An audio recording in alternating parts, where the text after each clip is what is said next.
नमस्कार मित्रों, जय हिंद, वंदे मातरम। हम लोग पढ़ रहे थे भारतीय राज्य व्यवस्था और इसमें हम लोगों ने नीति निर्देशक तत्वों तक यानी कि अनुच्छेद 51 तक की पढ़ाई कर ली थी। अब आज का हमारा विषय है मौलिक कर्तव्य। जिस प्रकार से मौलिक अधिकार जरूरी होते हैं व्यक्तिगत स्वतंत्रता के लिए, राजनीतिक लोकतंत्र की स्थापना के लिए, जिस प्रकार से नीति निर्देशक तत्व जरूरी होते हैं सामाजिक और आर्थिक लोकतंत्र की स्थापना के लिए, उसी प्रकार से मौलिक कर्तव्य भी समान रूप से जरूरी होते हैं। ठीक है, अधिकार और कर्तव्य एक दूसरे के पूरक माने जाते हैं, एक के बिना दूसरा अधूरा है। अगर आप अपने अधिकारों का इस्तेमाल करते हो तो आपका ये कर्तव्य भी होना चाहिए कि आप दूसरों के अधिकार के प्रयोग में दखल अंदाजी न करो। राष्ट्र के प्रति, समाज के प्रति भी आपका कुछ कर्तव्य होता है और यही जो कर्तव्य हैं वो आपके मूल कर्तव्य में समाहित किए गए हैं। अब सवाल ये उठता है कि मौलिक अधिकार जो है वह संविधान लागू होने से पहले जो है आपका संविधान में जोड़ दिया गया था, ठीक है, लेकिन मौलिक कर्तव्य नहीं जोड़े गए थे। तो ऐसा मानना था संविधान सभा में जो भी विद्वान जन थे उनका मानना था कि अभी अभी हम स्वतंत्र हुए हैं, अभी अभी हमें स्वतंत्रता मिली है, इतने संघर्षों के बाद मिली है, तो कर्तव्य की भावना जो है, राष्ट्र के प्रति, समाज के प्रति अपने कर्तव्य की भावना जो है वह इंसान के अंदर, हर नागरिक के अंदर अंतर्निहित है। ठीक है, उसको यह बताने की जरूरत नहीं है कि आपका कर्तव्य क्या है, इसलिए उन्होंने इसे शामिल नहीं किया।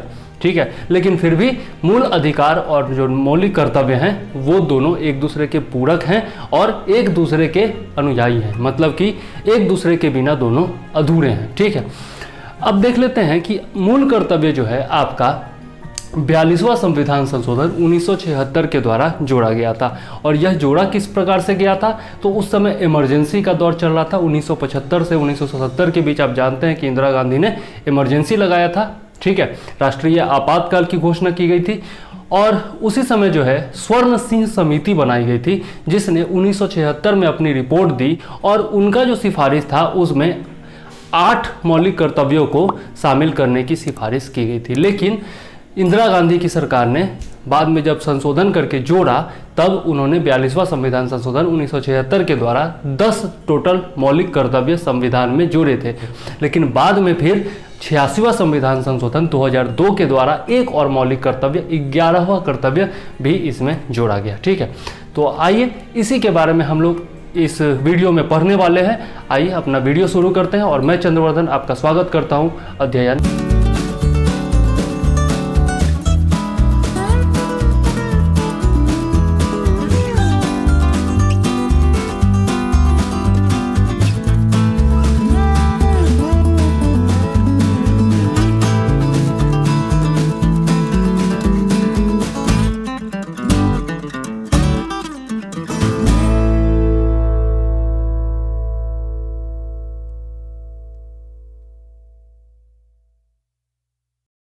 मौलिक कर्तव्य। ठीक, इसको जो है जैसा मैंने बताया भाग 4 क में जोड़ा गया है और एकमात्र अनुच्छेद है अनुच्छेद 51 क के तहत इसको जोड़ा गया है। ठीक है, अब हम लोग सबसे पहले देख लेते हैं कि हमारा जो मौलिक कर्तव्य है संविधान में कहाँ से जोड़ा गया था, इसकी प्रेरणा कहाँ से मिली। तो पूर्व सोवियत संघ का जो संविधान है जिसको आज के डेट में रूस कहते हैं, उसके संविधान से हमें प्रेरणा मिली मौलिक कर्तव्यों को अपने संविधान में जोड़ने की। ठीक है, और यह भी हम लोग देख लेते हैं कि दुनिया के जितने भी बड़े बड़े संविधान हैं या फिर बड़े बड़े राष्ट्र हैं, विकसित राष्ट्र हैं, जैसे अमेरिका हो गया, कनाडा हो गया, ऑस्ट्रेलिया हो गया, इन सब में से किसी के भी संविधान में मौलिक कर्तव्य नहीं जोड़े गए हैं। ठीक है, केवल एकमात्र जापान है भारत के अलावा जहाँ पर ये मौलिक कर्तव्य को संविधान में जोड़ा गया है। इसके बाद देख लेते हैं साम्यवादी सरकारें जितनी भी है दुनिया भर में, जितनी भी साम्यवादी सरकार है उसमें रूस के संविधान में यह मौलिक कर्तव्य मिलता है, बाकी किसी में भी नहीं मिलता है। ठीक, तो हमारा संविधान इस मामले में अद्वितीय है आज के डेट में, कि मतलब अद्वितीय नहीं कह सकते क्योंकि जापान में है, लेकिन हमारा संविधान विशेष जरूर है कि इसमें मौलिक कर्तव्यों को शामिल भी किया गया है। ठीक है, वैसे मूल रूप से शामिल नहीं किया गया था लेकिन बाद में संशोधन करके शामिल किया गया। ठीक है, तो पूर्व सोवियत संघ से हमारे संविधान का जो मौलिक कर्तव्य है वो प्रेरित है। अब हम लोग देख लेते हैं स्वर्ण सिंह समिति के बारे में। तो 1976 में इन्होंने अपनी रिपोर्ट दी थी और इसमें इन्होंने 8 मूल कर्तव्य जोड़े जाने का प्रस्ताव दिया था, लेकिन 42वां संविधान संशोधन 1976 के द्वारा जो है 10 मौलिक कर्तव्य संविधान में जोड़े गए। ठीक है, अब इनकी कुछ ऐसी भी सिफारिशें थी जिसको कि अस्वीकार कर दिया गया था। ठीक है, लेकिन वो सिफारिशें बहुत ज़्यादा इंपॉर्टेंट थी, तो उनको हम लोग देख लेते हैं जो कि अस्वीकार किया गया। तो इन्होंने कहा था कि अगर कोई मौलिक कर्तव्यों के पालन से इनकार करता है तो उसके लिए संसद को यह अधिकार होना चाहिए या फिर उसके लिए संविधान में ही जो है आपका दंड या फिर आर्थिक दंड या फिर सजा का प्रावधान होना चाहिए। ठीक है, लेकिन इस बात को अस्वीकार कर दिया गया। अभी जो है मौलिक कर्तव्य जो है वो आपकी इच्छा पर है, आपको यदि मौलिक कर्तव्य निभाने हैं तो निभाइए, नहीं निभाने हैं तो आप नहीं निभा सकते हैं। जैसे अगर आपको राष्ट्रगान गाते समय उठना है तो उठिए, नहीं उठना है तो नहीं उठिए, वो आपका नैतिक कर्तव्य बन जाता है, आपका नागरिक कर्तव्य बन जाता है। अगर आप नहीं भी उठते हैं तो कानून के तरफ से आपको कोई सजा नहीं दिया सकता है, आर्थिक दंड नहीं दिया जा सकता है। ठीक है, तो यह सिफारिश मान लेनी चाहिए थी मेरे हिसाब से, लेकिन मानी नहीं गई।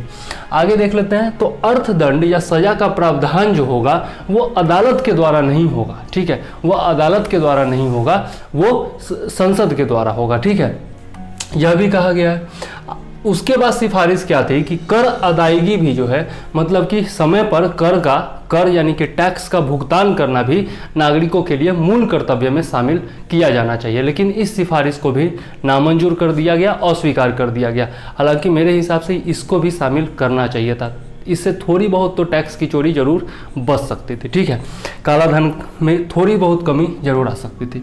अच्छा, इसके बाद देख लेते हैं, तो 86वां संविधान संशोधन 2002 के द्वारा जैसे मैंने बताया कि 11वां कर्तव्य जो है वह जोड़ा गया था, और यह कर्तव्य क्या था कि 6 से 14 वर्ष की आयु तक के बच्चों को 6 से 14 वर्ष तक की आयु के बच्चों को अनिवार्य शिक्षा का उपबंध कराना या फिर अनिवार्य शिक्षा के लिए संसाधन उपलब्ध कराना, उनको शिक्षा का अवसर देना, यह किसका कर्तव्य होगा? माता पिता का या फिर उस बच्चे के संरक्षक या फिर अभिभावक का कर्तव्य होगा। ठीक है, राज्यों के लिए यह कर्तव्य जो है आपके नीति निर्देशक तत्व में जोड़ दिए गए हैं। ठीक है, यह याद रखिएगा जरूर कि राज्यों के लिए या फिर देश के लिए जो देश की सरकार के लिए जो भी कर्तव्य है वह आपके किसमें दिए गए हैं? नीति निर्देशक तत्वों में दिए गए। ये जो कर्तव्य हैं वह केवल और केवल भारतीय नागरिकों के लिए है, यह जो है आपका विदेशी नागरिकों के लिए भी नहीं है। यह भी जो है आपका मौलिक कर्तव्य की एक विशेषता है कि आप देखते हैं कि मौलिक अधिकार जो हैं उनमें कुछ अधिकार ऐसे हैं जो कि विदेशी नागरिकों को भी प्राप्त है, लेकिन यहाँ पर जो मौलिक कर्तव्य है वह केवल भारतीय नागरिक के लिए है, विदेशी नागरिकों के लिए नहीं है। ठीक है, इसको हम लोग आगे पढ़ेंगे विशेषताओं में। आगे देख लेते हैं, तो मूल कर्तव्यों की विशेषताएं।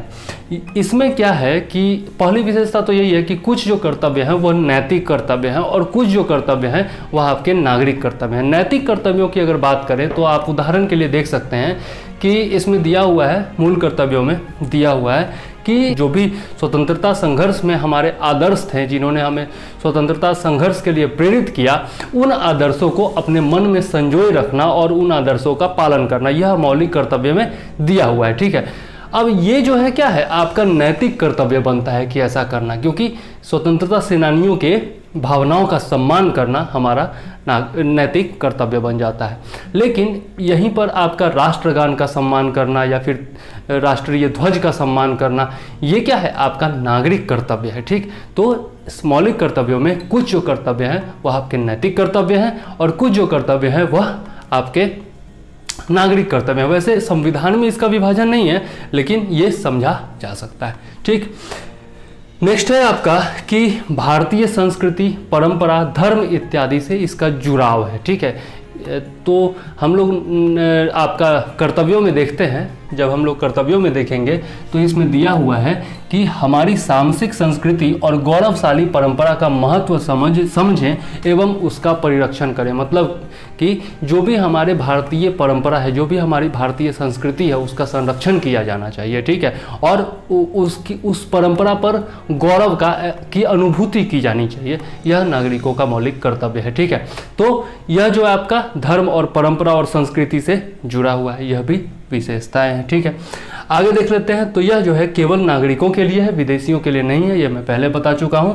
और इसके अलावा यह भी जो है आपका जैसे नीति निर्देशक तत्व जो है वो न्यायोचित नहीं है, उसी प्रकार से यह भी न्यायोचित नहीं है। वैसे संविधान में नहीं दिया हुआ है कि यह न्यायोचित है या नहीं है, ठीक है। इस पर एक बार सुप्रीम कोर्ट ने अपने वाद में कहा भी था कि अगर ये नहीं दिया हुआ है कि न्यायोचित है, तो ये भी नहीं दिया हुआ है कि न्यायोचित नहीं है। इसलिए सुप्रीम कोर्ट या फिर न्यायालय कोई भी निर्णय देते वक्त या फिर कोई भी जो विधि है उसका उसकी विवेचना करते वक्त, ठीक है, मौलिक कर्तव्यों को ध्यान में रखेगा, ठीक है। तो संविधान में यह नहीं दिया हुआ है कि न्यायोचित है या नहीं है, लेकिन कानूनी रूप से यह प्रभावी नहीं होता है, यह इसकी विशेषता है, ठीक है।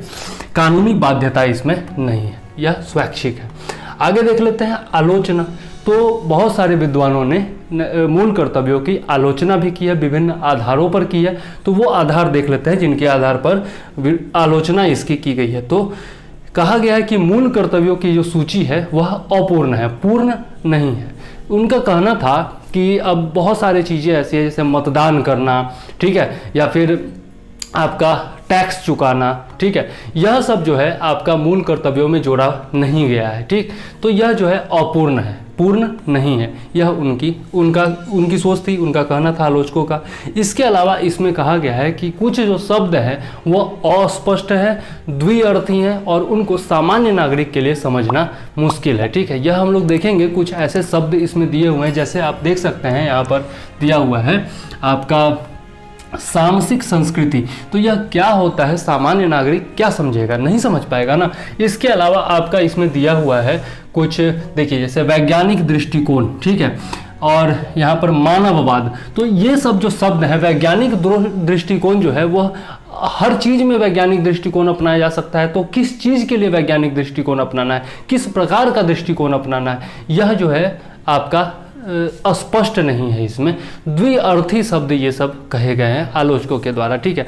तो कुछ हद तक सही भी है इसकी आलोचना, कुछ हद तक मेरे हिसाब से सही भी है, ठीक है। आगे देख लेते हैं, सामसिक संस्कृति है, वैज्ञानिक दृष्टिकोण है, उच्च आदर्श हैं। किस प्रकार के आदर्श, ये तो वर्णित नहीं है इसमें, किस प्रकार के आदर्श। उच्च आदर्श, ठीक है, दिया हुआ है कि आपका स्वतंत्रता संग्राम के द्वारा जो उच्च आदर्श जिन्होंने हमें प्रेरित किया था उनको अपने मन में संजो करके रखना। लेकिन कौन से उच्च आदर्श, किसका आदर्श, गांधीवादी आदर्श या फिर आप भगत सिंह का आदर्श, सुभाष चंद्र बोस का आदर्श या चंद्रशेखर आजाद का आदर्श।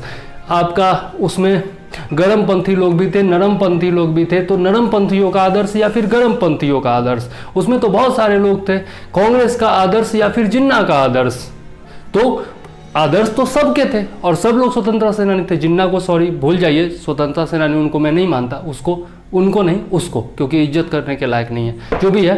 तो किसके आदर्श को हम लोग फॉलो करें, ये तो नहीं बताया गया है ना। द्विअर्थी है या फिर आपका अस्पष्ट है, तो यही कहा गया है इसकी आलोचना में।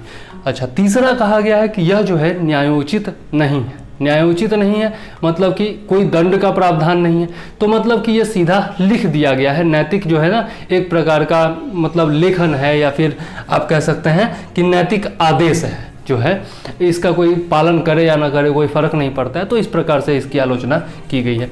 इसके बाद मूल अधिकारों के बराबर महत्व नहीं दिया गया है इसको। अब मूल अधिकार जो है आपके भाग 3 में दिए हुए हैं, उसके बाद भाग 4 में आपका दिया हुआ है नीति निर्देशक तत्व, और उसके बाद तब इसको स्थान दिया गया मूल कर्तव्यों को, ठीक है, नीति निर्देशक तत्वों के भी बाद। तो इसलिए कुछ आलोचकों का कहना है कि मौलिक अधिकार के बराबर जो है इसको महत्ता नहीं दी गई है, ठीक है। तो ये आलोचना का बिंदु है उनका। नेक्स्ट है, कुछ लोगों का कहना है कि संविधान में इसको शामिल करने की जरूरत ही नहीं थी, ठीक है, क्योंकि जो संविधान के अंतर्गत आते हैं उनको भी ये मानना है और जो नहीं आते हैं उनको मानना ही नहीं है। तो इसको करने की जरूरत ही क्या थी, ठीक है। मतलब कि इसको मानना है या नहीं मानना है, कोई फर्क नहीं पड़ता है किसी को, कोई दंड नहीं है, कोई सजा नहीं है, तो कोई क्यों मानेगा, ये सब कहना था उनका। और इसलिए जो है उनका कहना था कि इसको संविधान में जोड़ने की आवश्यकता ही नहीं थी। जिस प्रकार से हमारे जो संविधान सभा के लोगों ने इसको नहीं जोड़ा, संविधान सभा ने इसको नहीं जोड़ा था मूल संविधान में, तो अभी जोड़ने की आवश्यकता क्या थी, यह कहना था, ठीक है।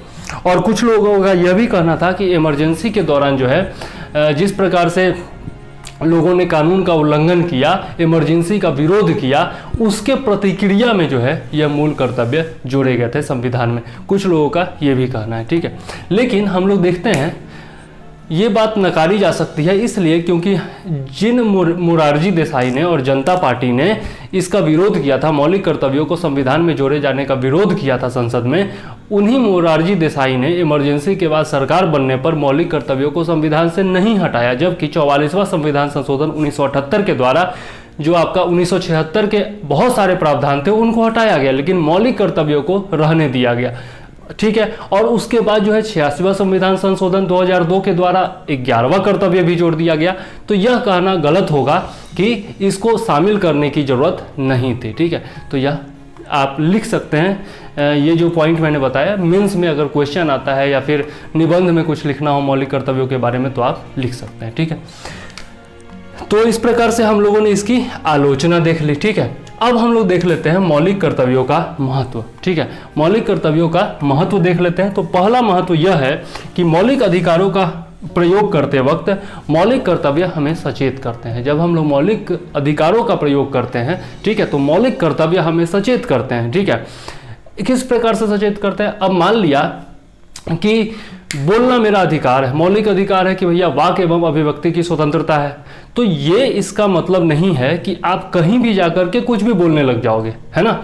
अब घूमने का अधिकार है तो ये आप इसका मतलब नहीं है कि आप कहीं भी घूमने लग जाओगे, रिस्ट्रिक्टेड एरिया में भी घूमने लग जाओगे, ऐसा नहीं है। तो वहाँ पर मौलिक कर्तव्य ये कहता है, अब जैसे पार्क में घूमना है आपको, ठीक है, पार्क में घूम रहे हैं, गुटखा फेंक रहे हैं, किसी ऐतिहासिक स्मारक पर घूम रहे हैं, गुटखा फेंक रहे हैं और मतलब कि गंदगी फैला रहे हैं, तो वहाँ पर मौलिक कर्तव्य हमें सचेत करता है कि जो ऐतिहासिक महत्व के स्मारक हैं या फिर जो आपके स्थल हैं उनका संरक्षण करना या फिर जो सार्वजनिक संपत्ति है उसका नुकसान न करना भी जो है आपका मौलिक कर्तव्य है। तो वहाँ पर क्या होता है, जब हम मौलिक अधिकारों का मतलब कि प्रयोग कर रहे हैं तो वहाँ पर मौलिक कर्तव्य क्या करते हैं, हमें सचेत भी करते हैं। तो यह जो है आपका मौलिक कर्तव्यों का महत्व हो गया पहला।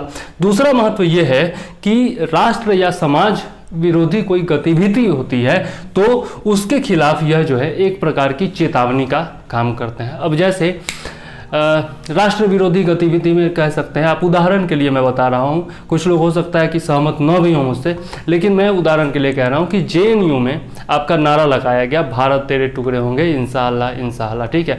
वाक एवं अभिव्यक्ति की स्वतंत्रता थी, है आपको और थी उस समय, लेकिन राष्ट्र विरोधी काम करना, भारत के टुकड़े करने की बात करना, यह आपका यह गलत बात है, ठीक है। और आपका मौलिक कर्तव्य बनता है, जो हम लोग आगे पढ़ेंगे, मौलिक कर्तव्य बनता है कि राष्ट्र विरोधी कोई भी बात न बोले, ठीक है।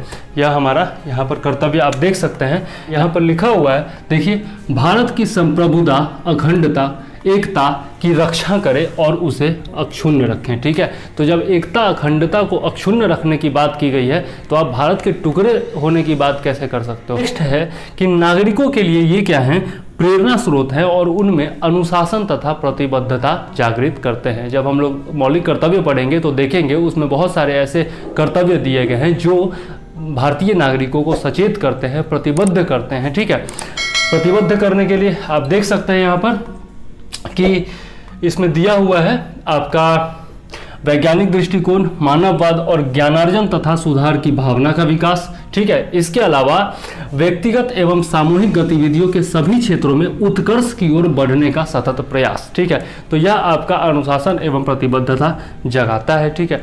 आप किसी सार्वजनिक स्थल पर जा रहे हो तो उसकी संपत्ति का नुकसान न करो, सरकारी संपत्ति का नुकसान न करो, यह भी क्या करता है, आप में अनुशासन जगाता है, ठीक है।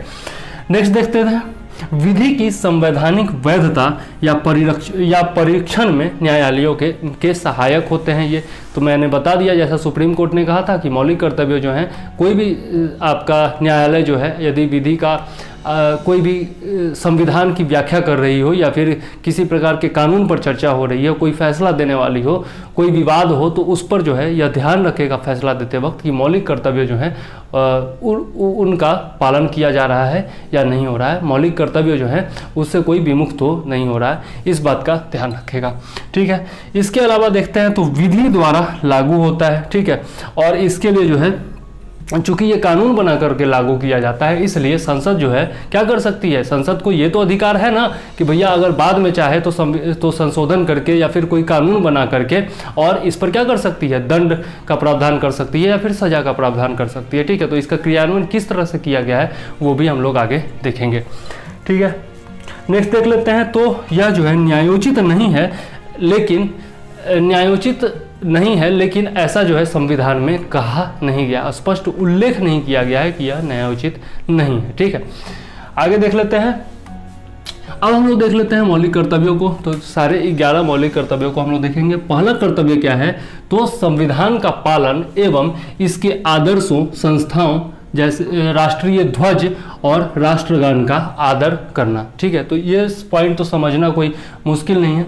ठीक, नेक्स्ट देख लेते हैं। तो ये भी मैं बता ही चुका हूँ, राष्ट्रीय आंदोलन को प्रेरित करने वाले उच्च आदर्शों को मन में संजोए तथा उनका पालन करें। ठीक है, तो इसमें आदर्श, कौन से आदर्श, यह स्पष्ट उल्लेख नहीं है, लेकिन यह कर्तव्य बहुत सही है कि जो भी हमारे स्वतंत्रता सेनानियों ने संघर्ष किया है उसकी भावनाओं का ध्यान रखें, उसको मन में संजो करके रखें और उन आदर्शों का पालन भी करें। ठीक, आगे देख लेते हैं कि भारत की संप्रभुता, एकता, अखंडता की रक्षा करें और उसे अक्षुण्ण रखें। हमें कोई भी ऐसा काम नहीं करना चाहिए जिसके देश की एकता और अखंडता पर आँच आए। ठीक है, हमें किसी की मतलब कि धार्मिक भावना या फिर किसी प्रकार की सांप्रदायिक भावनाओं को भड़काना नहीं चाहिए, हमें उस प्रकार का वक्तव्य नहीं जारी करना चाहिए, उस प्रकार का स्टेटमेंट नहीं देना चाहिए, हिंसा से दूर रहना चाहिए। ठीक है, तो इस प्रकार से हमें भाईचारा और बंधुत्व बढ़ाने की जो है चेष्टा करनी चाहिए। ठीक है, इसके बाद है देश की रक्षा करें और आह्वान किए जाने पर राष्ट्र सेवा के लिए आगे आए। जैसे अभी कोरोना काल में मोदी जी ने हम लोगों से कहा कि भैया मास्क लगाइए, आप जो है सोशल डिस्टेंसिंग का पालन करिए, तो यह हमारा कर्तव्य बन जाता है कि देश, यह क्या है, देश सेवा की बात है। ठीक है, उसी प्रकार से आपका स्वच्छता मिशन था। ठीक है, तो उसमें क्या था, हम लोगों से बोला गया कि हाँ भैया अपना आसपास का जो परिवेश है उसको साफ सफाई कीजिए, तो यह क्या था, एक प्रकार का देश सेवा था। तो इसलिए हम लोगों का आगे आना चाहिए और यह हमारा नैतिक कर्तव्य बन जाता है, मौलिक कर्तव्य बन जाता है। ठीक है, आगे देख लेते हैं। तो नेक्स्ट है, भारत के सभी लोगों में समरसता एवं समान भ्रातृत्व की भावना का निर्माण और ऐसी सभी गतिविधियों से दूर रहना जिससे किसी नारी का सम्मान आहत होता हो। तो नारी का सम्मान करना जो है वो भी हमारा मौलिक कर्तव्य है। ठीक है, और समाज में जो है भाईचारा, भ्रातृत्व की भावना, बंधुत्व की भावना का विकास करना भी जो है हमारा मौलिक कर्तव्य है। आगे देख लेते हैं। तो हमारी सांस्कृतिक संस्कृति की गौरवशाली परंपरा का महत्व समझे एवं इसका परिरक्षण करें।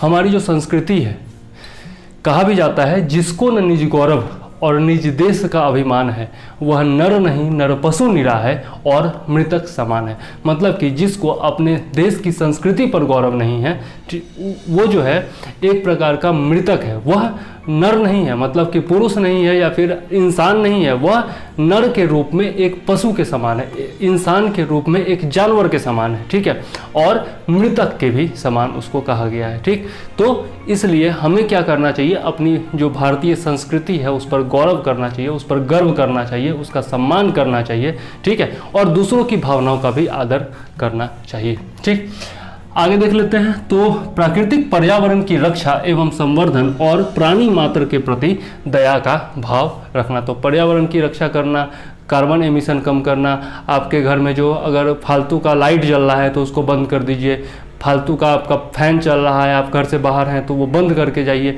यह सब क्या है, पर्यावरण की रक्षा के उपाय हैं। इससे हम लोग क्या कर रहे हैं, बिजली बचा रहे हैं। बिजली बचा रहे हैं तो क्या हो रहा है, जितना कोयला खर्च होना है उससे कम कोयला खर्चा होगा। इस प्रकार से पर्यावरण की रक्षा कीजिए। अपना जो भी वन्य जीव हैं या फिर जो भी जीव हैं, जंतु हैं, उनके प्रति दया का भाव रखिए। ऐसा नहीं कि जानवर को ले रहे हैं, काट रहे हैं, गाय को काट रहे हैं, भैंस को काट रहे हैं, बलि दे रहे हैं, ये सब नहीं करना चाहिए। ठीक है, यह आपका मौलिक कर्तव्य है। ठीक, आगे देख लेते हैं। तो वैज्ञानिक दृष्टिकोण, मानववाद और ज्ञानार्जन तथा सुधार की भावना का विकास। हमें क्या करना चाहिए? वैज्ञानिक दृष्टिकोण अपनाना चाहिए, दुनिया की कदम से कदम ताल करना चाहिए, ठीक है। जितनी भी आधुनिक पद्धतियां हैं उनको अपनाना चाहिए, ठीक है। इसके अलावा जो है हमारा क्या कर्तव्य है कि हम अपनी मानवता को कभी न त्यागें, मानव मूल्यों से समझौता कभी ना करें, ठीक है। इसके अलावा है कि ज्ञान प्राप्ति की चेष्टा करते रहें, जहाँ से भी हमें ज्ञान मिले वह अर्जित करते रहें, ठीक है।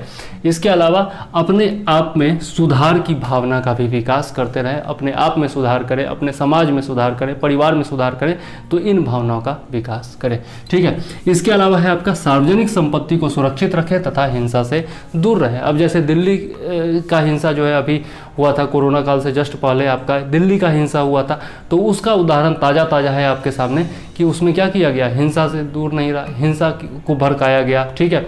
इसके अलावा क्या किया गया, आपका जो है सार्वजनिक संपत्ति को भी नुकसान पहुंचाया गया। तो योगी जी ने क्या किया कि भैया आपने सार्वजनिक संपत्ति का नुकसान किया है तो आपकी संपत्ति कुर्क करके और आप ही से जो है सार्वजनिक संपत्ति के नुकसान की भरपाई करवाएंगे, ठीक है। तो यह आपका मौलिक कर्तव्य था कि आप क्या करते, हिंसा नहीं फैलाते और सार्वजनिक संपत्ति को नुकसान नहीं पहुंचाते, जो किसी की भावनाओं को आहत करती हैं उस प्रकार का प्रचार नहीं करते, ठीक है। तो यह जो है आपका मौलिक कर्तव्य था जिसका पालन आपने नहीं किया तो आपको दंड भुगतना पड़ेगा भैया। अब कानूनी रूप से नहीं भुगतना पड़ेगा लेकिन सरकार तो कर सकती है व्यवस्था उसके लिए, ठीक है, और बहुत सारे कानून उसके लिए बनाए भी गए हैं। आगे देख लेते हैं। तो नेक्स्ट है आपका कि व्यक्तिगत एवं सामूहिक गतिविधियों के सभी क्षेत्रों में उत्कर्ष की ओर बढ़ने का सतत प्रयास। हमारा जो व्यक्तिगत समृद्धि है, सामूहिक समृद्धि है, उसकी ओर लगातार बढ़ते रहने का प्रयास करना चाहिए, ठीक है, यह कहा गया है, ठीक है। और जितनी भी गतिविधियां हैं, व्यक्तिगत गतिविधियां हैं, सामूहिक गतिविधियां हैं, उस हर क्षेत्र में हमें आगे बढ़ते रहने का प्रयास करना चाहिए, हताश होकर के बैठ नहीं जाना चाहिए, ठीक है। और आगे हम बढ़ेंगे, हमारा समाज बढ़ेगा, हमारा जो समुदाय है वो बढ़ेगा, तभी तो देश बढ़ेगा ना, क्योंकि व्यक्ति से, समाज से, समुदाय से ही तो देश बना हुआ है, ठीक है। तो हमें क्या करना चाहिए, अपना व्यक्तिगत विकास और सामूहिक विकास की चेष्टा करनी चाहिए, ठीक है। आगे देख लेते हैं। तो नेक्स्ट है आपका 11 नंबर, 6 से, जैसा मैंने बता चुका हूँ कि 6 से 14 वर्ष आयु के जितने भी बच्चे हैं उनको शिक्षा का अवसर प्रदान करना माता पिता, अभिभावक या फिर संरक्षक का आपका कर्तव्य होगा। यह आपका 11वां कर्तव्य है, ठीक है। तो इस प्रकार से हम लोगों ने सारे मौलिक कर्तव्यों को देखा। अब हम लोग देख लेते हैं वर्मा समिति के बारे में। वर्मा समिति का गठन जो है 1999 में किया गया था। किस लिए? तो मौलिक कर्तव्यों की पहचान करने के लिए एवं उसके क्रियान्वयन के लिए कानूनी प्रावधान लागू करने की व्यवस्था करने हेतु, ठीक है। कानून तो बहुत पहले से है, लेकिन उनको लागू किस प्रकार से किया जाए, उनका क्रियान्वयन जो है जमीनी स्तर पर किस प्रकार से किया जाए, उसकी व्यवस्था के लिए यह समिति बनाई गई थी, वर्मा समिति 1999 में, ठीक है। और इसके तहत कौन कौन से कानून थे तो देख लेते हैं। राष्ट्र गौरव अपमान निवारण अधिनियम 1971। राष्ट्र का गौरव क्या है? आपका राष्ट्रीय प्रतीक है, राष्ट्रीय झंडा है, राष्ट्रीय आपका राष्ट्रगान है, राष्ट्रीय गीत है। तो इन सब का अपमान करने पर जो है यह अधिनियम लागू होता है और इसके तहत जो है दंड या फिर सजा दी जा सकती है। या फिर क्या है इसके बारे में वो तो मैं डिटेल में बाद में बताऊंगा, लेकिन फिलहाल जो है बस इतना याद रखिए कि यह जो है आपका राष्ट्रीय प्रतीकों से संबंधित है, ठीक है। आगे देख लेते हैं। धर्म, भाषा, मूल वंश, जन्म स्थान आदि पर कोई भी विभेद करता है, आदि के आधार पर, धर्म, भाषा, मूल वंश, जन्म स्थान आदि के आधार पर कोई विभेद करता है, ठीक है, या फिर इस प्रकार का कोई काम करता है तो उसके खिलाफ जो है बहुत सारे कानून बनाए गए हैं, ठीक है। एक कानून नहीं है, इसके लिए बहुत सारे कानून ऐसे बनाए गए हैं जिनके तहत दंड एवं सजा का विभिन्न प्रावधान किया गया है, ठीक है। इसके अलावा देख लेते हैं। तो सिविल अधिकार संरक्षण अधिनियम 1955 है, ठीक है। यह जो है धर्म या जाति संबंधी अपराधों पर जो है दंड या फिर सजा का प्रावधान करता है, ठीक। नेक्स्ट देख लेते हैं। तो राष्ट्रीय अखंडता के विरुद्ध पूर्वाग्रह ग्रसित कोई अभ्यारोपण या अभिकथन करना दंडनीय अपराध है।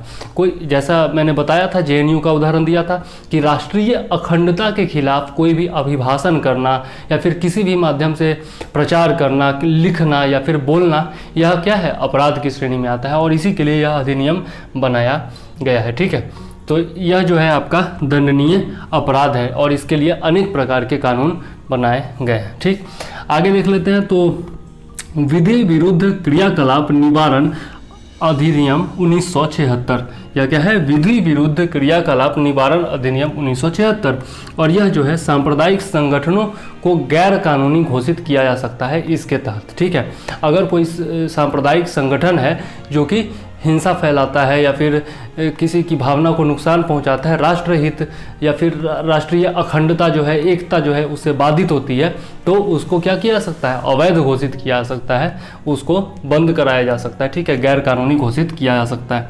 आगे देख लेते हैं लोक प्रतिनिधित्व अधिनियम 1951। इसके तहत अगर कोई नेता भ्रष्ट है, ठीक है, अगर कोई एमपी है, एमएलए है, चाहे वो संसद का सदस्य हो या फिर विधानमंडल का सदस्य हो, अगर वो भ्रष्टाचार के आरोप में पकड़ा जाता है या फिर भ्रष्टाचार का आरोप उस पर सिद्ध हो जाता है या फिर आपका चुनाव के दौरान धार्मिक भावना को भड़काता है या फिर इस प्रकार का कोई गतिविधि करता है, सांप्रदायिकता फैलाता है, तो उसके खिलाफ जो है यह अधिनियम लागू होता है और उसको क्या किया जा सकता है, अयोग्य घोषित किया जा सकता है इस अधिनियम के तहत, लोक प्रतिनिधित्व अधिनियम 1951। आगे देख लेते हैं। तो वन्य जीव संरक्षण अधिनियम 1972, ये तो हम लोग करेंट अफेयर्स में लगभग बार बार हमेशा पढ़ते रहते हैं।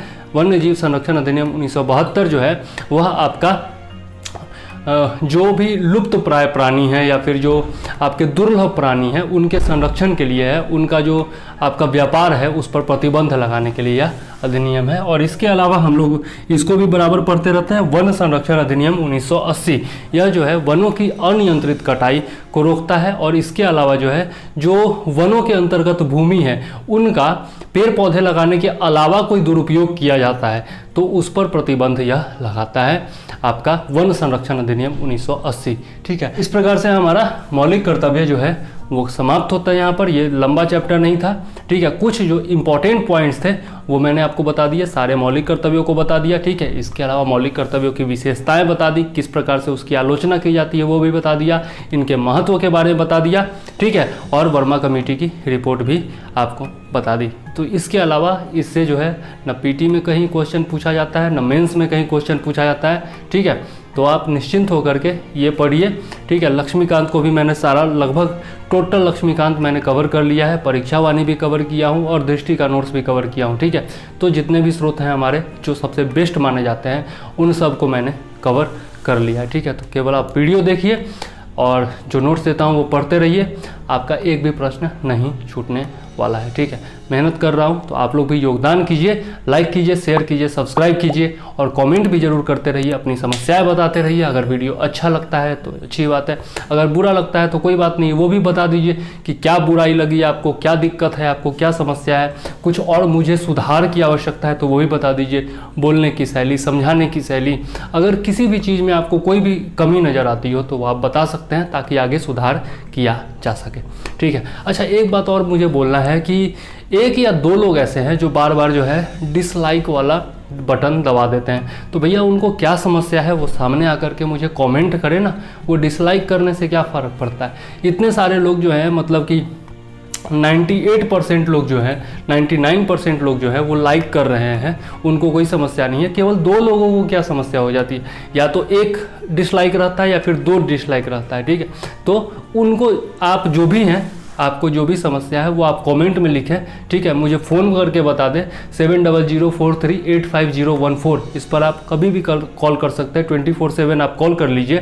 9525360283, इस पर आप व्हाट्सएप करके मुझे बता दीजिए आपको समस्या क्या है, आप क्यों डिसलाइक कर रहे हैं। ठीक है, क्योंकि केवल आप ही कर रहे हैं इसलिए मैं आपको बोल रहा हूँ, बाकी कोई नहीं कर रहा है। अगर बहुत लोग कर रहे होते तो मुझे कोई फ़र्क नहीं पड़ता, तब मैं सोचता कि हाँ भाई मुझ में क्या प्रॉब्लम है, लेकिन सिर्फ आपको समस्या है तो मुझे लगता है कोई या तो व्यक्तिगत खुन्नस है या फिर क्या है पता नहीं। तो आप जो है सामने आकर के बताइए मुझे, ताकि अगर मुझे योग्य लगेगा, मुझे लगेगा कि हाँ यह सुधार आवश्यक है, तो मैं सुधार अपने में करूँगा। अगर मुझे लगा कि भैया खुन्नस निकाल रहे हो, तो फिर उचित जवाब उसका भी दिया जाएगा। ठीक है, तो चलिए ठीक है, अब मुझे दीजिए इजाज़त। जय हिंद, वंदे मातरम।